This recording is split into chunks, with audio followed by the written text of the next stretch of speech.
How's it going? So this is a kind of impromptu video on a project I'm working on. More of a video showing what it's like now, and then I will make a video, kind of update videos as I go on this machine. Now, take into consideration I do sell projects from time to time. So if you do not see this project again, just ask and I will give you an update whether I sold it or not. So this is a Grand Prix. It's a otherwise known as a Ski-Doo GP. What it is Ski-Doo has or should I say Canada? I think it's Canada has a deal where they have a oval track ice race of sorts. Is apparently a big to do. I just learning about stuff like this, and you know what I'm saying. This is a purpose-built Ski-Doo race sled. So back when these were being made, most of the stuff on these used to be a steel tub.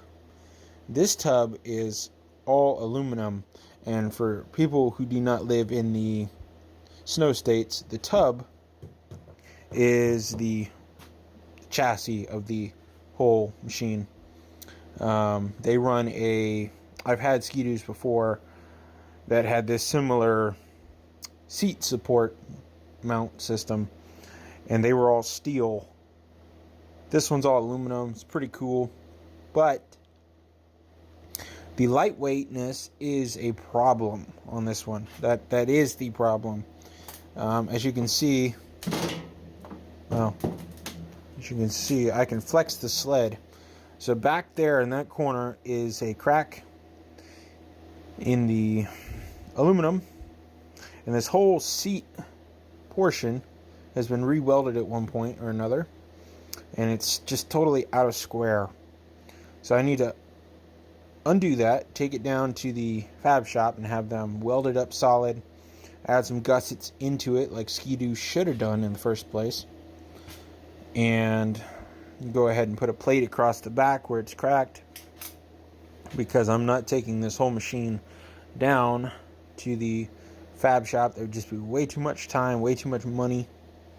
Stuff like this support bar, or hoop, as some people might call it, is bent in some spots, and it also is not bolted to the frame anymore, so we need to go ahead and reconnect that to the tub all the way around, and that just adds some more structure.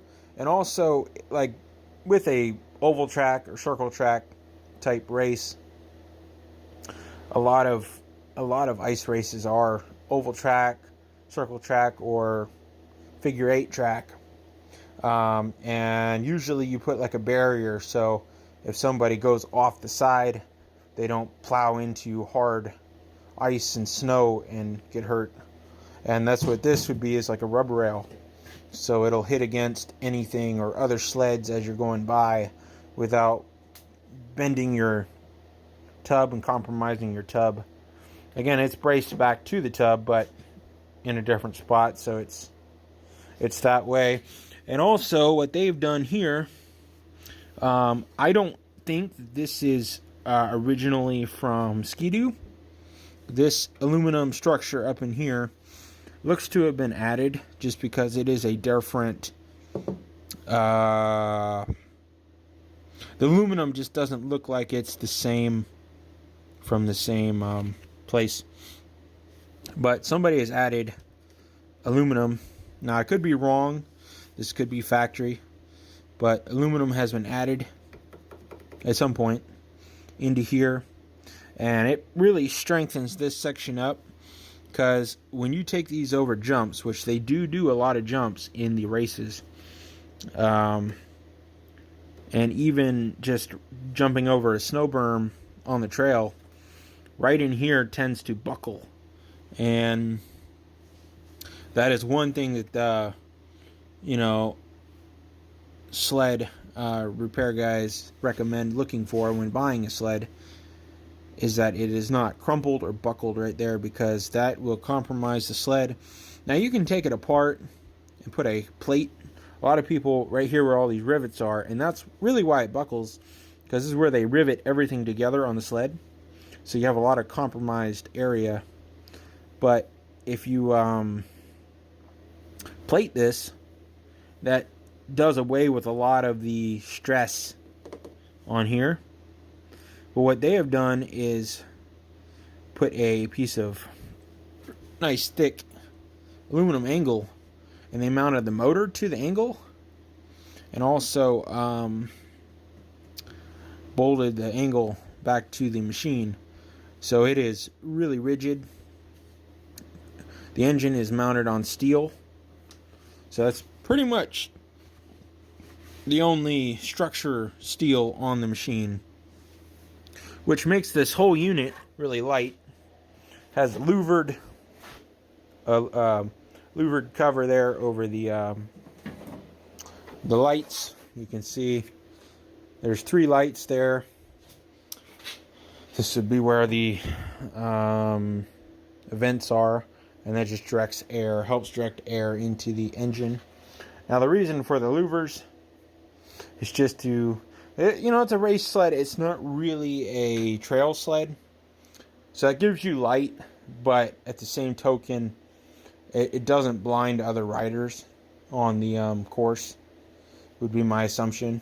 Somebody has done a lot of work to it. Still needs a little bit of work to be perfect, and we're going to do that. Again, if I don't sell it first. The engine's missing the tins, so we will source some tins for it. There's a crack in the funky looking steering handlebar grip things, and it's also loose. It's only held in with a roll pin, so we'll have to look into that, see if we can epoxy it on there or something and take some of that play out of there.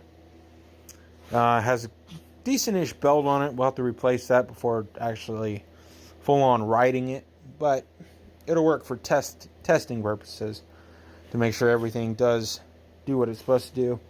Looks like somebody, when they were restoring it, put a new tank in it, or at least probably blasted and painted that tank. Now, the person I got it from was not the person who restored it, or not the person who was restoring it.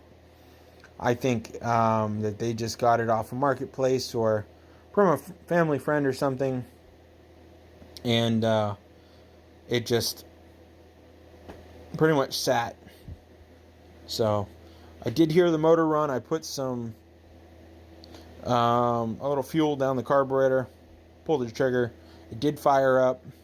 Seems to be flooding out though. I had to add a fuel pump to it. So we're going to go through and figure out what that issue is. Again, I'm not working on it in this video. I am just kind of going over some of the issues that need addressed, and we'll update as those issues are addressed. Now, hopping over here to the other side, I will show you some of this damage here.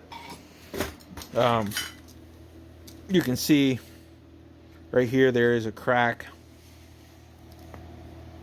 This crack right here is there, and then all the corners of this have all broken apart and all need to be re-welded.